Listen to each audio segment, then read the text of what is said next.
제2차 세계대전이 궁금하다는 초등학생 아들을 위해 여는 호라살과로 라이언 일병 구하기 닿는 호라살과로를 다시 봤다. 알다시피 영화는 아들 넷 중 셋을 전장에서 잃은 부모를 위해 막내 아들 제임스 라이언을 구하라는 명령에 따라 존 밀러 대위와 회화 부대원들이 그 임무를 수행하는 과정을 그린 할리우드 명작이다.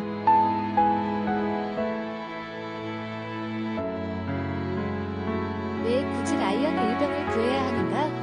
노르망디 상륙작전의 현실감 넘치는 전투 장면이 워낙 인상적이라 흥미를 잊고 지나가지만 이 영화의 스토리를 끌고 가는 갈등의 힘은 당연한 듯 당연하지 않은 질문에서 나온다.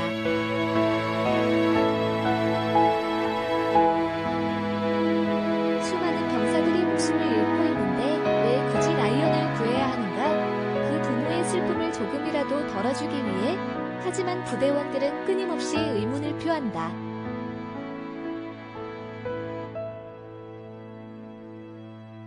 병사 한 명 구하자고 우리들 여럿의 목숨을 잃을지도 모를 위험한 임무를 계속 수행해야 하는가? 부대원들을 이끄는 밀러 대위 역시 당혹스럽긴 마찬가지다.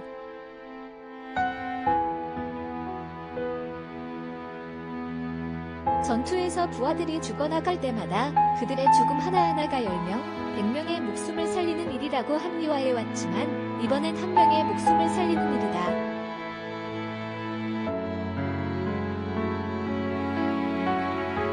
이 일이 과연 얼마나 큰 가치를 가질까?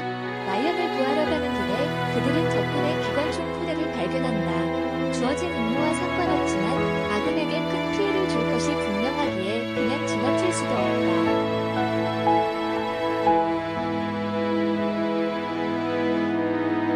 밀러 대위는 공격을 결정하고 상대를 섬멸하지만 그 와중에 또 부하 병사들이 목숨을 잃는다. 우여곡절 끝에 라이언을 만나 그를 본진으로 고향으로 데려가려 하지만 라이언은 한사코 그 명령을 거부한다.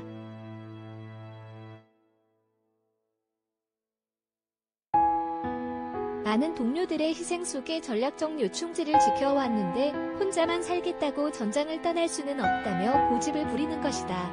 결국 라이언을 구하기 위해, 그러나 실은 그 요충지를 지키기 위해 그들은 현장에 남아 전투를 벌이고 작전에 성공하며 라이언도 살아남지만 밀러를 비롯한 부대원들 다수는 목숨을 잃고 만다.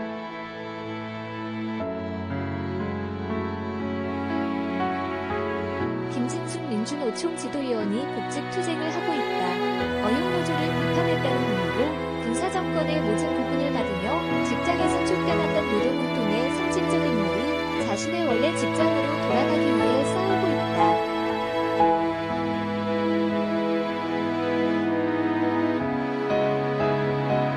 부산에서 서울까지 400km가 넘는 길을 희망뚜벅에 행진을 했고 그와 뜻을 같이 한 인사들은 청와대 앞 농성과 단식투쟁을 이어갔다. 부산시의회가 복직 촉구 결의안을 채택했고 국회 환경노동위원회는 복직을 권고했다.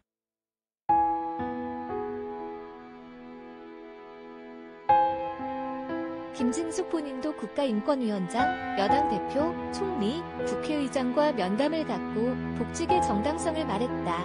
김진숙 복직 투쟁은 어떤 의미를 갖는가? 라이언 단 한 명을 구하려는 영화를 보고 김진숙의 복직 투쟁을 지켜보며 이런 의문이 들었다.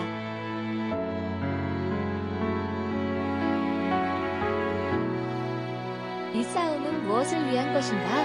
민주화 운동, 노동운동의 투사들은 왜 다른 누구도 아닌 그의 복직을 갈망하는가? 진보 언론을 필두로 다수의 매체들이 보기 드물게도 앞부터 그의 투쟁을 조명한 이유는 무엇인가? 라이언 일병 구하기가 아들 셋을 조국에 바친 어머니의 슬픔을 달래는 방식으로 국가의 존재 이유를 알렸듯 김진숙은 민주노조 운동의 섭진이며 그의 복직은 실추된 민주노조 운동의 명예와 자존을 회복하는 일이기에 그랬을 수 있다.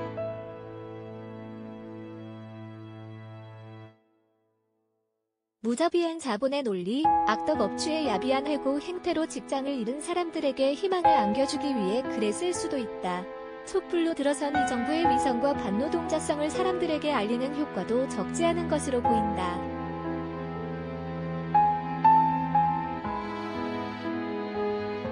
그러나 이 정부의 위선과 무능이라면 진즉에 알아챘어야 했다. 과거 집권 시절 그들은 지난 정부만큼이나 노동자 권익에 인색했다. 그런 정당과 대표가 갑자기 그것도 너무나 쉽게 집권에 성공했는데 정권에서 지난 과오를 반성하고 새로운 면모를 보여줄 것이라 기대하기는 어려웠다.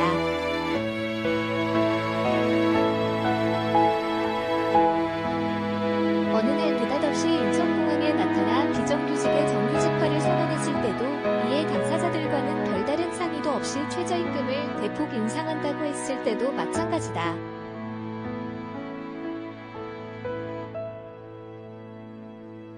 그 말들을 다 곧이곧대로 믿었다면 그건 우리 안에 잠재한 정치적 순진함의 표출이거나 취임 초마다 나타나는 초집중화된 대통령 권력 효과의 산물일 뿐이다.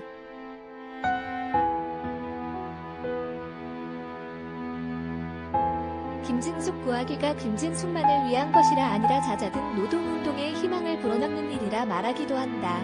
하지만 지금 잠깐의 관심, 환호, 안도는 지난 30여 년 동안 노동운동이 밟아온 쇠락의 길을 애써 지켜보지 않게 해주는 또 다른 가림막처럼 보이기도 한다.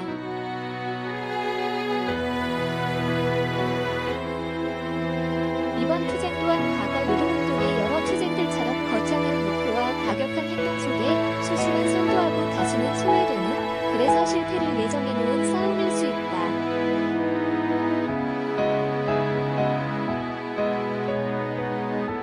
그렇다면 기업의 시장 논리, 정부와 언론의 집단 이기주의 논리에 맞서 민주노조라는 조직의 힘을 키우지 못하고 그 부정과 불의에 조직적으로 대처하지 못하며 조직과 조직의 연대를 넘어 더 많은 시민들의 지지와 지원을 얻지 못한 실패의 역사는 앞으로도 계속 반복될 가능성이 높다.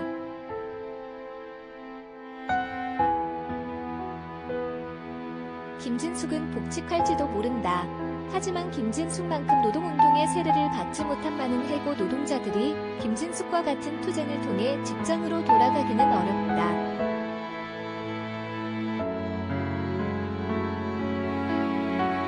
그들에게는 미래의 대통령을 만날 기회도, 함께 싸워주고 단식해줄 동지도, 그의 요구와 투쟁을 알리며 대의로서 정당화해줄 언론도 없다. 많은 사람들이 그렇게 직장을 잃고 다시 직장을 찾아 헤맨다.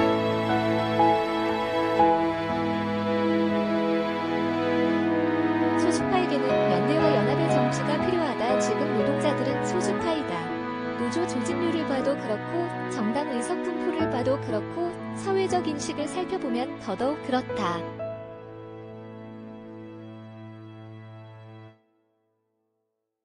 상사의 가혹한 지시에 어쩔 줄 몰라 하고 언제 잘릴지 모를 지위에 불안해하며 그래도 자식과 가족이 조금이라도 나은 삶을 살기 위해 일터로 가고 일터를 찾는 그들은 소수파이다.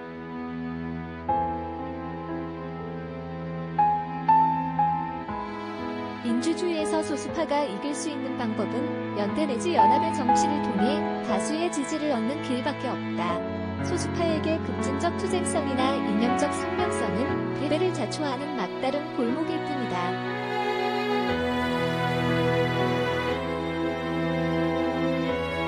먼저 일터나 동네에서부터 직장 동료들, 노조 조합원들, 이웃 주민들의 지지와 후원을 구하면 좋겠다. 서로 다른 삶을 살아왔고 서로 다른 생각을 가진 사람들에게 사정을 설명하고 이해를 구하는 것이 쉬운 일은 아닐 것이다.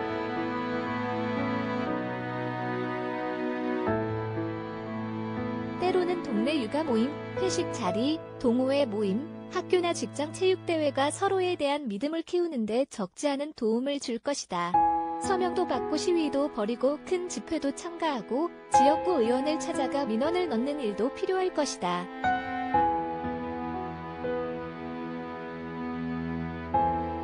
다만 가능한 한 꾸준히 했으면 좋겠고 행사를 거듭할수록 더 많은 사람들, 더 다양한 사람들이 참여하도록 노력하면 좋겠다. 보도자료 작성이나 다른 단체와의 협의, 사측과의 협상을 위해 증거 자료를 수립하고 논리를 개발하는 일도 중요하다.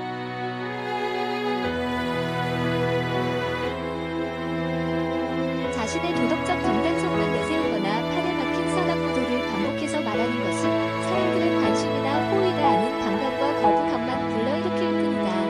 거친 보호를 비롯해 자본의 전해, 사측과 정권의 탄압, 신자유주의 세계화도 그 잠재적 지지자들에게 공포와 불안, 소외만 안겨줄 수 있으니 삼가거나 주의해서 말해야 한다.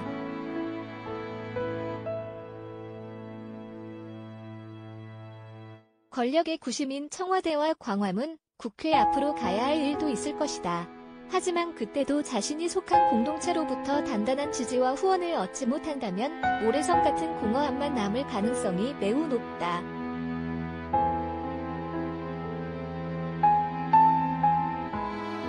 이 모든 일에 꽤나 많은 시간이 걸리고 꽤나 많은 비용이 들어갈 수도 있을 것이다.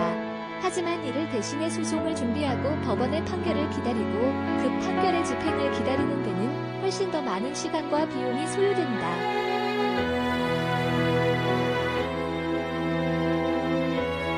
물론 이것 말고도 해야 할 일이 많고 이렇게 한다고 해서 반드시 승리가 따른다는 보장도 없다.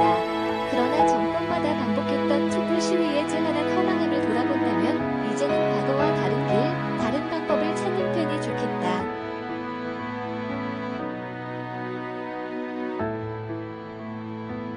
이것이 지난 노동운동, 촛불 시위, 그리고 현 정부의 경험에서 우리가 얻어야 할 교훈이라고 나는 생각한다. 밀러 대위와 부대원들은 라이언 일병을 구하라는 명령을 받았지만 그들이 참여한 전투는 라이언을 구하기 위한 것이 아니었다.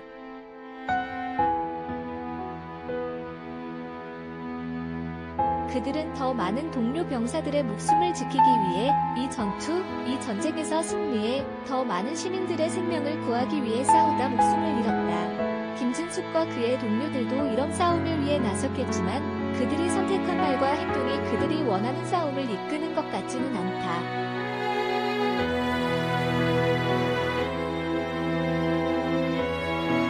그래서